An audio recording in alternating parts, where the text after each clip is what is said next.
Salam jumpa. Kembali TV Kita Channel hadir dengan berita terupdate dari Malaka. Selamat menyimak, dan jangan lupa like, komen, subscribe, dan share jika informasi ini penting untuk diketahui. Pelaku tindak pidana korupsi bawang merah Malaka diduga lebih dari 4 orang. Demikian disampaikan Advokat Teranyar, Melkianus Konterius Seran SH, di hadapan media, Jumat 7 Mei 2021. Betulkah demikian? Kita tunggu kerja kepolisian dan kejaksaan di NTT, untuk mengungkap tabir mega korupsi di Malaka itu.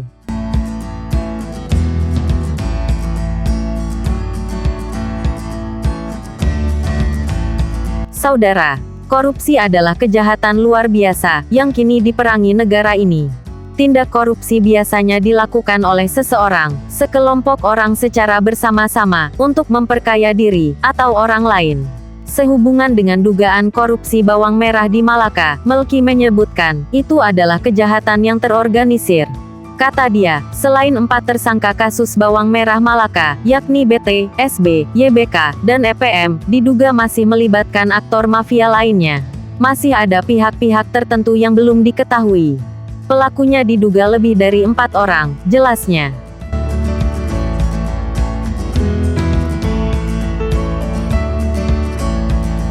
Saudara, korupsi adalah kejahatan luar biasa, yang kini diperangi negara ini. Tindak korupsi biasanya dilakukan oleh seseorang, sekelompok orang secara bersama-sama, untuk memperkaya diri, atau orang lain.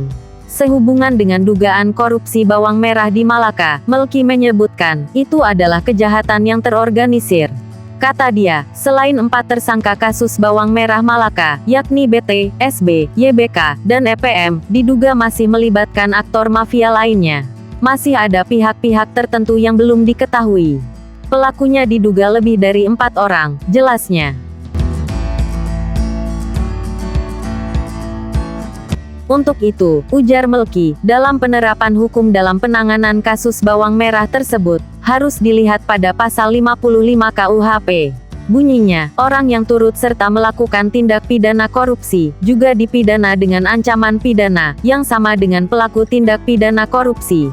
Memang, itu kewenangan penuh dari penyidik, dalam hal ini jaksa.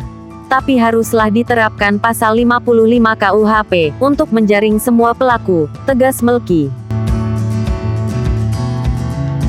Pengacara muda ini berharap, agar kasus tersebut segera diseimbangkan.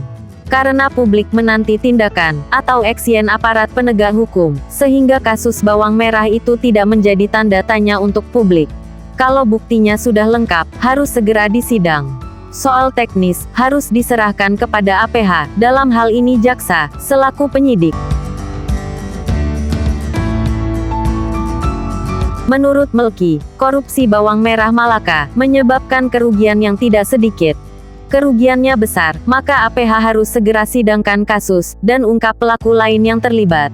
Karena, penyelewengan keuangan negara, akibat korupsi bawang merah Malaka, mencapai 4,9 miliar rupiah.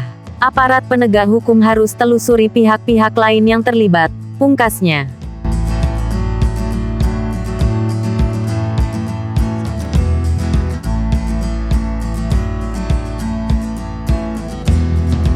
Demikian informasi kali ini. Semoga bermanfaat. Sampai jumpa. Salam.